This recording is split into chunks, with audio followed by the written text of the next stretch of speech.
Me gustaría tratar de compartir un concepto que está dando vuelta en las parashiot que hemos estado leyendo y que creo que tiene relación con la vivencia, la experiencia que estamos teniendo todos en estos momentos en el mundo.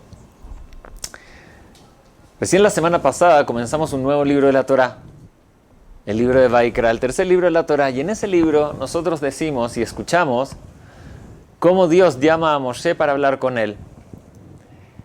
Rashi, uno de los principales comentaristas de la Torá, dice algo muy interesante. Dice que cuando Dios hablaba con Moshe, la voz de Dios iba directamente a los oídos de Moshe y que el resto del pueblo judío no escuchaba esa voz. En primera instancia uno podría pensar de que el resto del pueblo no escuchaba la voz de Dios. ¿Por qué? Porque probablemente Dios le susurraba en el oído a Moshe. Era un sonido muy muy bajo, una voz muy muy baja y por lo tanto penetraba en el oído de Moshe, pero no alcanzaba a ser escuchada por el resto del pueblo. Sin embargo, de Rashi se desprende que en realidad esto no era así. Aparentemente, cuando Dios hablaba con Moshe, la voz de Dios era una voz muy fuerte, pero que a pesar de que era fuerte, solamente Moshe escuchaba esa voz y nadie más podía escuchar. Rav Yaakov Neiman dice en Darjei Musar que solo Moshe podía escuchar a Dios porque solo él estaba en sintonía para percibir el mensaje que Dios quería darle. En otras palabras, si el resto del pueblo judío hubiera estado en un nivel, en un estándar espiritual un poco más elevado y con la conciencia de verdaderamente querer escuchar lo que Dios tenía para decir, lo más probable hubiera sido, a nivel teórico al menos, es que el resto del pueblo también podría haber escuchado a Dios. Sin embargo, dice Rav Yaakov Neiman, eso no fue así, porque solamente Moshe estaba en sintonía para poder percibir el mensaje que Dios quería entregarles. Distintas especies de animales tienen distinto nivel de audición y de captación de estos sonidos. Por ejemplo, es sabido que los delfines son capaces de percibir ciertos sonidos que para nosotros, para el oído humano, es imposible de percibir. Lo que estamos diciendo con esto es que poder sintonizar tus oídos para escuchar a Dios hablar no tiene que ver con la habilidad de escuchar algo, sino de estar con la conciencia necesaria para escuchar el mensaje que Dios está tratando de transmitirnos. Y podemos entender que la brecha que había entre Moshe Rabbeinu y el pueblo judío era muy alta. Uno de los 13 principios de fe dice que no existió ni va a existir un profeta tan grande como Moshe Rabbeinu. Entonces quizás podríamos decir que esta comparación entre que Moshe haya escuchado a Dios y el resto del pueblo quizás no es tan justa, porque Moshe era diferente. Pero la pregunta es, ¿qué hay de nosotros hoy en día? ¿Nosotros estamos al nivel de poder escuchar el mensaje que Dios nos quiere dar? Si quieren podemos hacer la prueba. Me voy a quedar callado 5 segundos y quiero que me digan qué es lo que escuchan.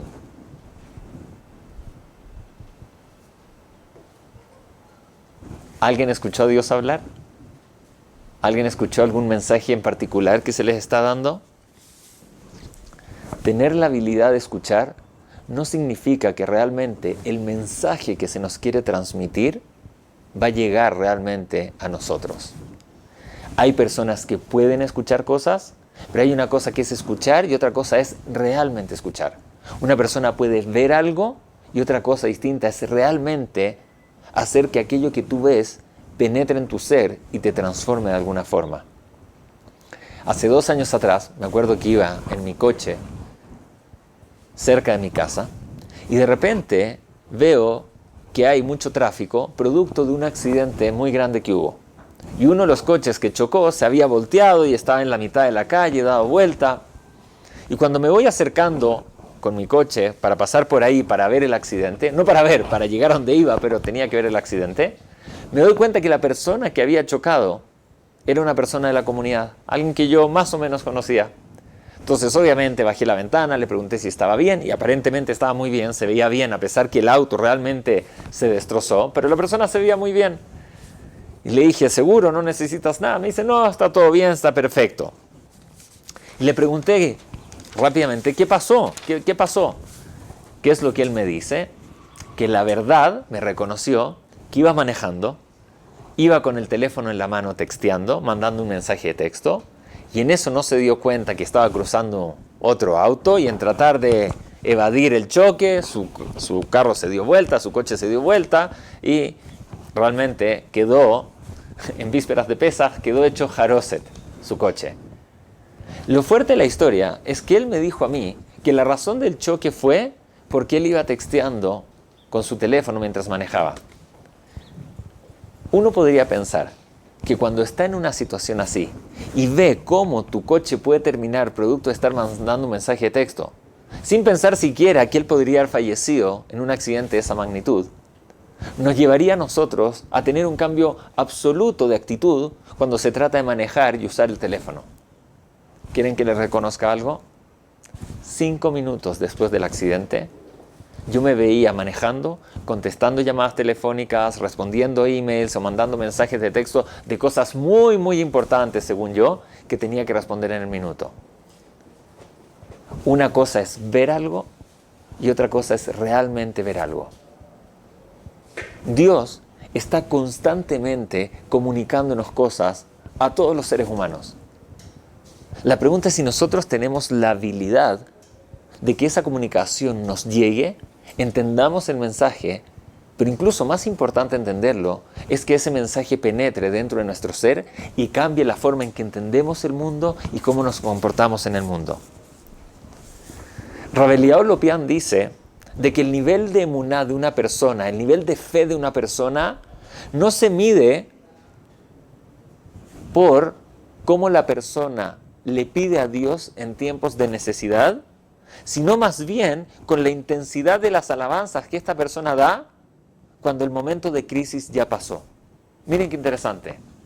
Tu nivel de emuná no se mide por cuánto tú le pides a Dios cuando hay una crisis en tu vida o en el mundo, sino en cómo tú le agradeces y alabas a Dios una vez que la crisis ya pasó. ¿Por qué? Porque en realidad, emuná no es otra cosa sino el reflejo de una verdadera relación con Dios. Y esa relación con Dios, debemos preguntarnos, ¿se mantiene en nuestras vidas una vez que la crisis ya pasó? Cuando estamos en momentos de necesidad, cuando necesitamos un trabajo y queremos que nos contraten, cuando hay una crisis comunitaria, cuando hay una crisis de salud a nivel mundial, ahí buscar a Dios es algo natural en el ser humano.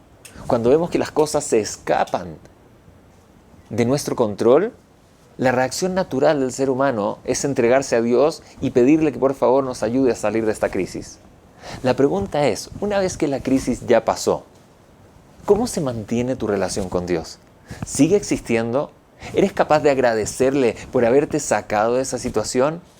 Y no solo eso, dice Rav Eliyahu Lopian, ¿eres capaz de agradecerle al reconocer que realmente fue Él el quien te puso en esta situación porque había algo que estaba tratando de comunicarte? ¿Fuiste capaz de agradecerle a Dios por haberte metido en esa situación de crisis que te llevó a recibir un mensaje que generó un cambio en tu vida? Uno de mis rabinos, Rav Noah Weinberg, fundador de Esha Torah, él siempre contaba la historia de que una vez él estaba en su oficina y llegó un señor a hablar con él. La apariencia física de este señor le llamó mucho la atención a Rav Noah. Un hombre muy grande, muy gordo, muy esbelto, lleno de tatuajes por todos lados, con el pelo rapado acá y acá el pelo largo, con una jacket de cuero como de Harley Davidson, literal, un motociclista de esos que a veces vemos que van por las calles en manada, ¿cierto? Harley Davidson, con esas motos grandes y ruidosas. Este señor se sentó en la oficina de Rav Noah Weinberg para conversar con él. Entonces, en un momento de la conversación, este hombre le dice a Rav Noah, mira Rav Noah, de espiritualidad a mí no me tienes que enseñar, porque yo y Dios somos así. Somos cuates, como se dice en México. Somos partners, somos muy amigos. Entonces Rav Noah le dice, mira qué interesante, por tu apariencia física, perdona que te lo diga, pero podría haber juzgado que no era así. que tú no tenías relación con Dios, pero tú me dices que tienes una relación con Dios. Cuéntame, Rabino, yo le voy a contar por qué yo sé que tengo una relación con Dios así estrecha. Una vez, yo iba andando con mi motocicleta Harley Davidson y iba por una montaña hacia abajo, Iba por una montaña hacia abajo. Era un camino muy, muy angosto, era una montaña llena de curvas, ¿cierto? Un camino muy angosto por donde pasar. Y yo iba felizmente en mi motocicleta. Sin embargo, de repente, me emocioné un poco y iba a una velocidad más rápida que la que debiera haber estado andando en un lugar tan estrecho. Iba andando un poco más rápido y de repente, ¿con qué me topo? Que de en contra mío viene un camión gigante. En ese minuto digo, me salió todo lo religioso, Shema Israel, de esta situación definitivamente no voy a salir libre. Entonces en ese minuto no tengo más opción, ¿cierto? Está el camino, está la pared de la montaña, digamos, no puedo pasar por ahí, no me queda de otra más que lanzarme por el precipicio para abajo para no chocar de frente con el camión. Me lanzo por el precipicio con la moto, voy cayendo con la moto, caigo 100, 200, 300 metros hasta que finalmente me detengo. En ese minuto paro, respiro hondo y me doy cuenta que estoy vivo. Me empiezo a checar, miro mi cuerpo intacto, ningún rasguño. Me levanto y veo mi motocicleta al lado completamente destruida. Rabino, es imposible, le dice este hombre a Rav Noach, que yo haya salido de esa situación como salí, si no hay un Dios que está detrás de mí, cuidándome y permitiendo que yo viviera y que no saliera con ningún rasguño y ningún hueso quebrado de esa situación. Rabino, yo y Dios somos así. Rav Noach lo mira y le dice, wow, qué increíble tu historia, realmente impresionante. Pero déjame hacerte una pregunta. ¿Quién crees tú que fue el que puso el camión en ese camino? ¿Qué es lo que Rav Noach le estaba diciendo? Genial. Nosotros, ¿cierto?, creemos en un Dios un poco infantil, en un Dios Superman, en un Dios que a veces aparece en momentos de crisis, cuando el camión viene en mi contra, y ese Dios al cual yo le pido por favor que me salve, va y me salva. Y wow, impresionante mi nivel de emuná, porque yo hice mucha tefilá, pedí mucho y Dios me salvó. Pero no nos damos cuenta que este Dios al cual le pediste que te saque de la crisis es el mismo Dios que te puso en esa crisis. ¿No será, le dijo Rav Noach a este motociclista, no será que Dios está tratando de darte un mensaje en tu vida?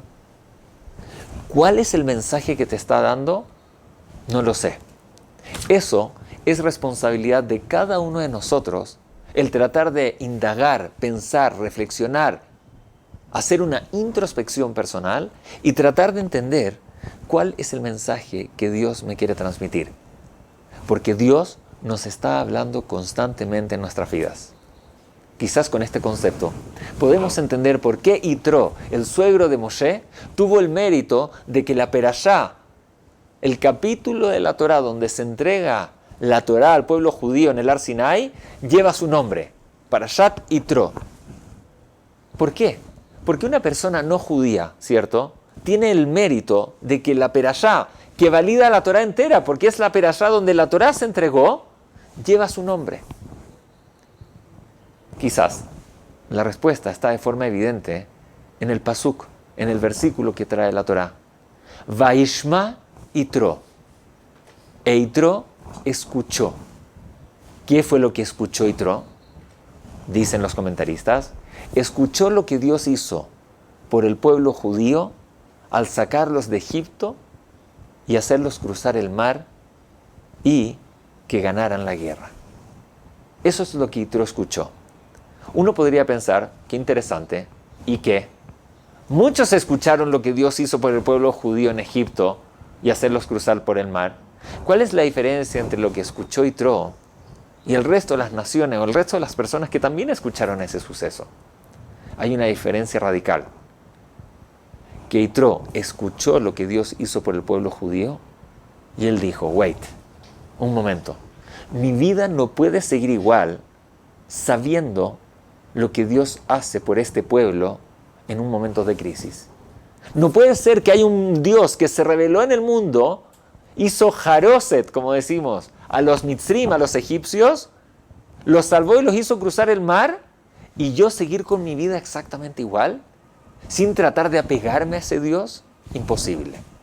Vaishma Yitro, Yitro escuchó, estaba en sintonía para escuchar el mensaje que Dios estaba transmitiendo, pero no solo eso. Yitro cambió. Yitro pasó a ser parte del pueblo judío. Buscó construir una relación con ese Dios que salvó al pueblo y que a través de ese suceso que no le ocurrió a él de forma directa, él estaba en sintonía para escuchar el mensaje que esa situación que le ocurrió a ellos tenía para entregarle a él en su propia vida. El contraste, ridículo. El Rambán, Nachmanides, trae en la Torá un comentario sobre el episodio donde la Torá nos relata que el mar se abrió para que los judíos cruzaran. Y el pasuk dice básicamente que Moshe extendió su mano sobre el mar y en ese momento Dios causó que un viento que venía del este soplara durante toda la noche y que al final de la noche, cuando ya amaneció, este viento fue el que causó que el mar se abriera. ¿Qué es lo que dice Nachmanides, el Rambán, sobre este versículo? Una parte de su comentario dice así: ¿por qué Dios tuvo que hacer que el viento soplara para abrir el mar en vez de que Él mismo haga un milagro inmediato y el mar se abra? Entonces, Él quiso hacerlo así, para que así los egipcios pudieran incluso llegar a pensar de que el mar no lo había abierto Dios. Lo cual está difícil de creer que ellos hubieran pensado eso cuando realmente recién fueron víctimas de 10 plagas que Dios trajo en Egipto para liberar a este pueblo. Y ahora que este pueblo está a punto de ser destruido por los mitzrim que los vienen persiguiendo, justo en ese momento el mar se abre para que ellos crucen y los egipcios van a pensar que en realidad no fue Dios, que fue una casualidad del viento. Sin embargo, Nachmanides dice que por eso Dios lo quiso hacer así, para generar al menos la duda en los egipcios de que quizás no había sido Dios el que había abierto el mar para el pueblo judío. Miren cuál fue la actitud de los mitzrim. Dice Nachmanides que cuando ellos vieron que el mar se abrió, ellos pensaron, Ulay, Arruach Sama allá la Jarvá. Fue el viento, parece ser que fue el viento el que abrió el mar, Velo Yad Hashem hasta Zod Ba'abur Israel. Y no fue la mano de Dios que hizo esto por el pueblo judío. Miren qué locura. Un pueblo que acaba de ser masacrado por Dios, donde se les pidió que liberaran al pueblo judío. El pueblo no escuchó y el pueblo judío salió casi que a la fuerza. Y cuando el pueblo judío sale, uno pensaría, bueno, ahora los egipcios ya entendieron el mensaje, tienen que dejar al pueblo judío tranquilo. Pero no, ellos salieron detrás del pueblo judío, persiguiendo al pueblo judío. Y cuando están en orillas del mar y ven que el mar se abre de forma milagrosa, ¿qué pasó con ellos? No, milagroso. Quizás fue una casualidad, quizás fue el viento el que lo abrió. Y Nachmanides sigue diciendo, dice, qué interesante. Ve'af al pi shein haruach bokeh hayam ligzraim lo samu libam gam lazot. A pesar de que el mar fue abierto por el viento y que el mar no se abrió de una forma común y corriente, sino que se abrió por secciones para que cada una de las tribus pasara por ahí, a pesar de que incluso la forma en que el viento abrió el mar fue de forma milagrosa, ellos no prestaron atención a eso. Dios estaba dando un mensaje tremendo a los egipcios en particular y a las naciones del mundo. Yo, Dios, manejo este mundo. Yo controlo absolutamente todo. Los primeros que debieran haber escuchado ese mensaje, ¿quiénes eran? Los egipcios. ¿Y qué es lo que los egipcios pensaron? No, esto no fue Dios. Esto es una casualidad. Esto es mala suerte. No, este es un virus que, mira, lamentablemente alguien no se cuidó bien en comerse un murciélago vivo, muerto, no sé qué cosa rara. Y en realidad eso trajo esta situación lamentable que estamos viviendo. ¿Really? ¿De verdad esa es la conclusión de todo lo que estamos viviendo? Vaishma Yitro. Yitro fue diferente. Yitro fue diferente. Él no se mostró indiferente ante lo que sus ojos estaban viendo. Él entendió que había un mensaje no solo para los egipcios en esa situación, sino incluso un mensaje para él en su vida propia. Fue y se convirtió al judaísmo. La antítesis de Yitro fue el archienemigo del pueblo judío, Amalek, que cuando el mar se cerró a espaldas del pueblo judío, vino este pueblo a atacar al pueblo judío. ¿Cómo puede ser que Amalek fue a atacar al pueblo judío? El mundo entero se enteró del tremendo milagro que Dios está haciendo por guardar, cuidar y salvar a su pueblo. ¿Y viene Amalek a atacar al pueblo judío? No puede ser. ¿Cómo una persona aprende a escuchar? ¿Cómo una persona aprende a tener la habilidad de poner sus oídos en sintonía para escuchar el mensaje que Dios le quiere dar? Quizás la respuesta a esta pregunta está justamente en algo que va a ocurrir la próxima semana en el hogar de todos los Yehudim alrededor del mundo. Vamos a celebrar Pesaj. Y así como dije la semana pasada en una clase que estaba dando,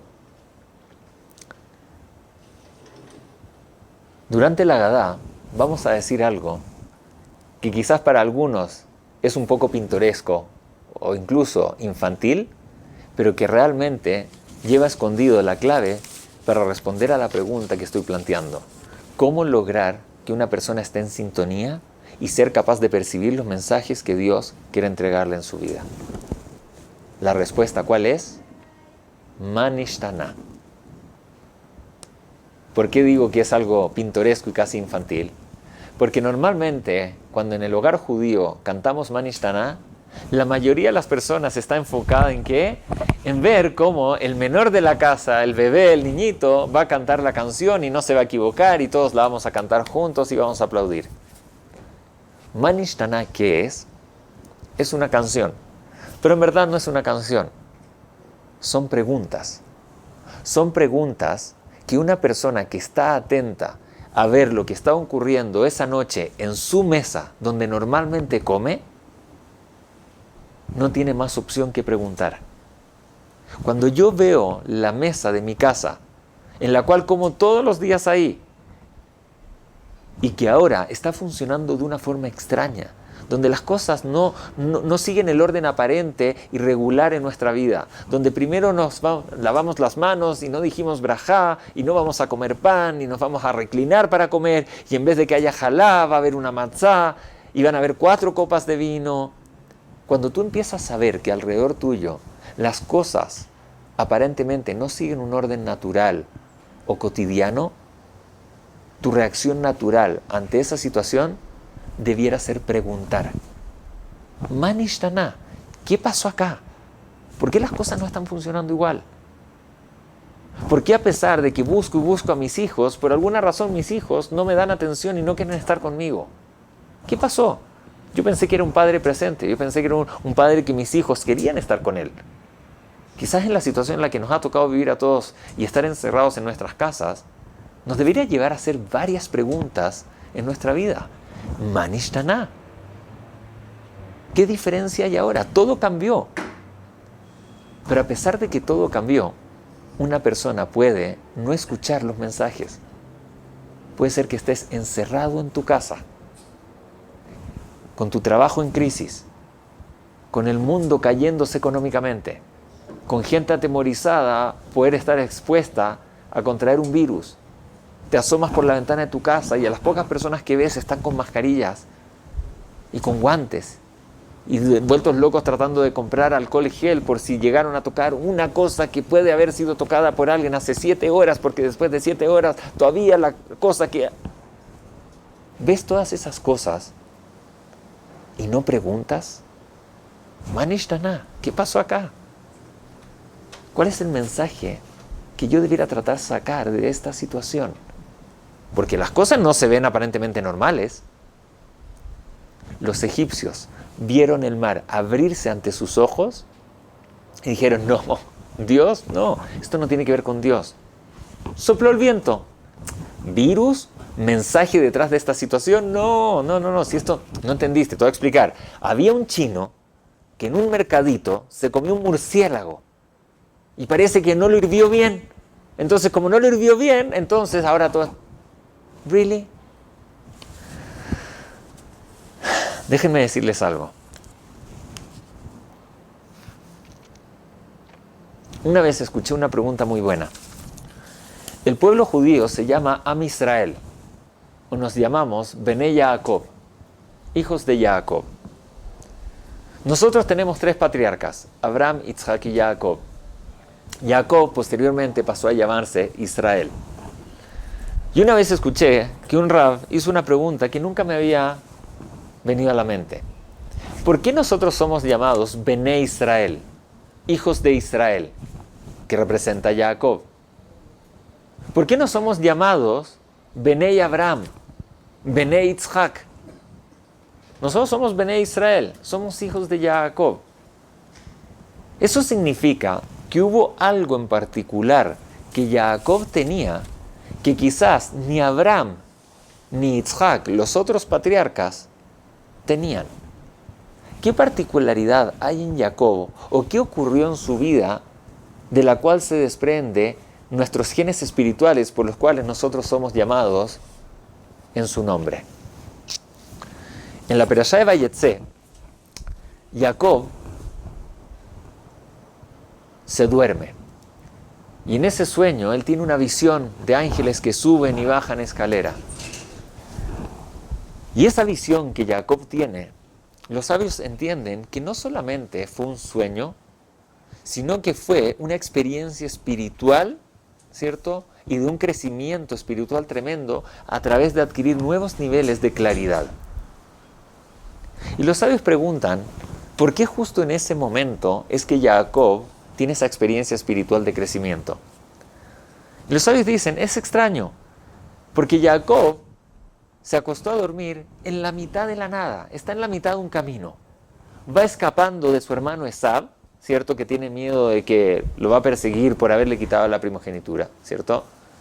Y está yendo a la casa de quién sabe quién, de Labán, y hay confusión en la vida de Jacob. ¿Por qué justo en ese momento es que Jacob tiene una experiencia espiritual grande que lo hace crecer? Luego, en la Perashá de Vaishlach, Jacob se encuentra literalmente escapando de Labán y con temor de que Esab, su hermano, lo encuentre y lo quiera matar. Y es justamente en esa situación donde nuevamente Jacob tiene una experiencia espiritual grande. Esta lucha con este ángel del cual pelean durante toda la noche y que al final de la noche Jacob logró vencer, pero que el ángel dañó en el pie y que al final, producto de esta lucha espiritual, es que Jacob adquiere un nuevo estatus y deja de ser Jacob y comienza a ser Israel. Si se fijan, estas 2 experiencias espirituales profundas en la vida de Jacob ocurrieron en momentos de incertidumbre y de crisis. No al comienzo del camino ni al final del camino, sino que en la mitad del camino. Cuando vengo de y voy hacia, cuando hay incertidumbre, cuando hay temor. Es justamente en esas situaciones de mayor vulnerabilidad es que Jacob encuentra a Dios en esa crisis y se fortalece y da un salto espiritual que lo lleva a otro nivel mucho más alto del que estaba antes de la crisis. ¿No les suena familiar? Hay veces que las personas piensan que el crecimiento espiritual, ¿cuándo se da? Cuando todo está bajo control. Cuando la situación está tranquila, cuando la parnasá, el sustento económico, está bien, está todo en orden, la empresa funciona, los empleados están contentos, cuando llego a casa y está todo ordenado, ya la muchacha, la empleada hizo el orden de la casa, mi señora está tranquila, los niños ya se fueron a dormir. Entonces ahora las personas pensamos, es el momento de nuestro crecimiento espiritual. Me voy a sentar a leer un libro, voy a escuchar una clase por tutorá.tv, ¿cierto? Voy a hacer esto, voy a hacer lo otro. Nosotros somos Bené Israel, somos hijos de Jacob. ¿Eso qué significa? Que en nuestros genes espirituales, el verdadero crecimiento del pueblo judío se da en situaciones de crisis, de incertidumbre, de dolor, de temor. En situaciones donde no nos sentimos estables, donde no nos sentimos seguros, donde venimos de, y vamos hacia donde no sabemos lo que va a pasar. Es en esos momentos donde el pueblo judío tiene la habilidad de vivir esas situaciones como aprendiendo a escuchar. Aprendiendo a escuchar.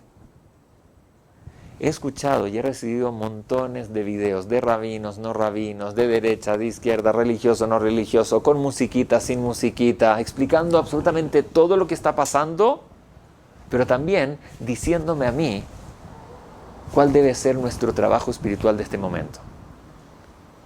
Recién venía escuchando un rabino que decía que nuestra boda, nuestro trabajo, tiene que ser el no dormirnos. Y la verdad es que es un buen consejo. Uno no tiene que estar dormido en la vida. Kol hakavod, muy lindo consejo. Pero ayer escuché a otro rabino que dijo que el trabajo en estos momentos es no sentirnos prisioneros en casa. Que nuestra casa debiera liberarnos. Muy lindo concepto. La verdad es que también me hace sentido, está muy bueno. Pero hace 3 días atrás escuché otro rabino. Y ese rabino dijo que este es el momento de trabajar en nuestra tefilá, de mejorar nuestro rezo y nuestra conexión y nuestra relación con Dios. Muy buen consejo, rabino, también. ¿Saben lo que yo creo? Lo que yo creo es que está en cada uno de nosotros el escuchar cuál es el mensaje que Dios me está dando a mí. Es verdad que quizás a nivel global, a nivel macro, a nivel de pueblo, a nivel de mundo entero, hay un wake-up call, hay un llamado de atención que se nos está haciendo general para todos. Pero ¿cuál es el mensaje que Dios me está dando a mí? Solamente yo, empezando a estar en sintonía, al observar estas cosas raras que hay en mi seder de Pesaj o en mi vida cotidiana hoy en día y preguntar, Manishtaná, ¿qué está pasando acá? ¿Por qué todo se dio vuelta? ¿Por qué todo cambió?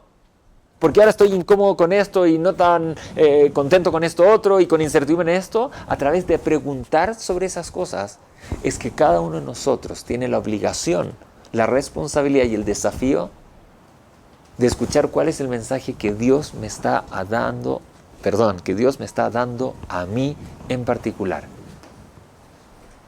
Hay un concepto que dice la Torá, Bishvili nivra olam, el mundo fue creado para mí. Oh, qué lindo. Quiéranme, el mundo fue creado para mí. El mundo fue creado para ti, eso significa que Hashuvani, yo soy importante como el mundo entero. Soy importante como el mundo entero. Eso significa que quizás mi actitud debiera ser que todo lo que está pasando alrededor mío fue puesto ante mis ojos para que yo escuche un mensaje que se me quiere dar. Hace un tiempo atrás estaba con unas lesiones en una pierna y tuve que ir a hacerme cierta fisioterapia, kinesiología, no sé cómo le llaman en distintos países, ¿cierto? Tuve que ir a hacerme unos tratamientos. Y ahí había un médico que aprovechó a hacerme un test de esfuerzo, un test para medir cómo está mi salud, cómo funciona mi corazón, así, un test general. Interesante que este test se hace a través de pararte en una caminadora o trotadora, dicen en algunos otros lugares, ¿cierto? Te paran ahí y tienes que empezar a correr. Y luego de un rato paras y el médico va midiendo algunos índices que tienes de tus pulsaciones, de tu oxigenación, etc. ¿Por qué les comento esto? Porque el médico me puso la caminadora a una velocidad muy rápida. Entonces yo empecé a correr y corrí literalmente 1 minuto. Y después de 1 minuto el médico paró la caminadora. Y yo le dije, no doctor, déjela, yo todavía puedo correr puedo correr 10, 15, 20 minutos más a esta velocidad, no pasa nada. Entonces el doctor me dijo, no necesito. Entonces yo le dije, ¿por qué? Lo que yo necesito medir es cuánto se tarda tu corazón en estabilizarse, en volver a la normalidad una vez que te detienes de correr. Con 1 minuto que hayas corrido yo ya aceleré tu corazón lo suficiente y ahora lo que yo necesito es parar en seco, parar bruscamente para ver cuánto tarda tu corazón en volver a la normalidad. Cuando el médico me dijo eso, agarré un nuevo concepto para la vida. ¿Cómo se define salud? La salud se mide a través del poder de poder recuperarte y volver a la normalidad. Eso es salud. En momentos de crisis, nuestro corazón se acelera. Hay tensión, hay caos, hay confusión, hay incertidumbre.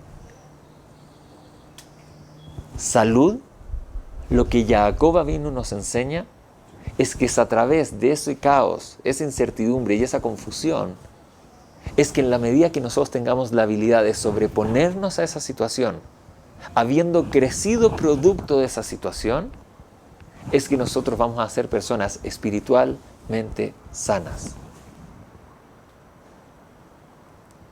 Una persona hace muchos años atrás una vez me preguntó, cuando vivía en Chile, y con esto voy a ir terminando.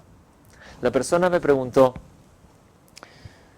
era una persona que estaba en un proceso de acercamiento al judaísmo y estaba empezando poco a poco a cumplir algunas mitzvot y costumbres del judaísmo. Entonces esta persona me preguntó, mira, yo estoy empezando a rezar en las mañanas y me demoro, como soy un poquito lento, me demoro como 1 hora y media en el rezo de la mañana. Luego en la tarde también estoy rezando, me demoro otros 20 minutos y en la noche de nuevo otros 20 minutos. Eso quiere decir, me dijo, que al menos yo le dedico 2 horas al día a hablar con Dios. Y llevo haciendo esto más de un mes. Sin embargo, a la fecha, me dice él, no he recibido respuesta de Dios. Llevo un mes hablándole 2 horas al día y he estado esperando respuesta y después de un mes todavía Dios no me responde. Entonces me preguntó muy ingenuamente, ¿cuánto se tarda Dios en responder? Entonces yo le dije, a ver, no entiendo. ¿Qué es lo que tú estás esperando que ocurra luego de que tú hablas con Dios, luego de que tú haces tefilá? Entonces, interesante que uno se podría reír, pero en la mente de una persona que no tenía conexión con el judaísmo, mira cómo funciona. Él pensó que luego de rezarle a Dios, en algún minuto Dios le iba a responder literalmente, iba a aparecer una voz así del cielo o de no sé dónde, y que le iba a decir, bueno, voy a decirte que puedes ir a donde quieres ir, o no tienes permitido hacer tal cosa. Él pensó literalmente que iba a haber una voz que le iba a responder a lo que él estaba diciendo. Entonces yo le dije, mira, tú dedicas 2 horas al día a hablar con Dios, quiero que sepas que las otras 22 horas del día, Dios te está respondiendo. Pero ¿cómo si yo no lo he escuchado? Le dije. Tienes que aprender a estar en sintonía y empezar a escuchar lo que Dios te quiere decir a ti a través de los sucesos que ocurren diariamente en tu vida. Tienes que aprender a agudizar tu oído, porque tu oído no va a escuchar una voz literal, una frecuencia de audio, ¿cierto? Directa. Pero tienes que agudizar tus oídos espirituales, agudizar tus ojos y empezar a observar tu entorno y preguntar, Manishtana, ¿qué es lo que está pasando? ¿Por qué esta situación acá? ¿Por qué esta situación allá? Esto se volvió a repetir, mira qué coincidencia esto. Mi papá me dijo algo que era lo mismo que me había dicho mi maestro hace 2 días atrás. En todas esas situaciones a las cuales estás expuesto en tu vida, no es otra cosa que Dios hablándote. ¿Cuántos de nosotros vamos a aprender a poner nuestros oídos en sintonía para escuchar cuál es el mensaje? De nuevo, podemos escuchar miles y miles de clases y es excelente que lo hagamos, pero al final del día no traspasemos nuestra responsabilidad de escuchar el mensaje particular que Dios nos está intentando dar a nosotros a través de pasarnos el día entero escuchando un consejo de uno, de otro y de otro. Al final del día, nosotros tenemos que aprender a escuchar el mensaje y, al igual que Jacob, en momentos de crisis, fortalecernos a través de las cosas que pasan en nuestro entorno. En ese sentido, la situación que estamos viviendo hoy en día es única. Ante la pregunta, Manishtana, ¿qué cambió? La respuesta es absolutamente todo. Todo. A nivel global todo cambió. A nivel particular del pueblo judío, no se conoce un precedente de que durante 2 Shabbat el pueblo judío no puede ir a la sinagoga, donde no hay minyanim, donde no vamos a poder invitar a gente a nuestro ser de Pesaj. Quizás las familias van a estar separadas en distintos lugares. ¿Qué cambió? Todo cambió.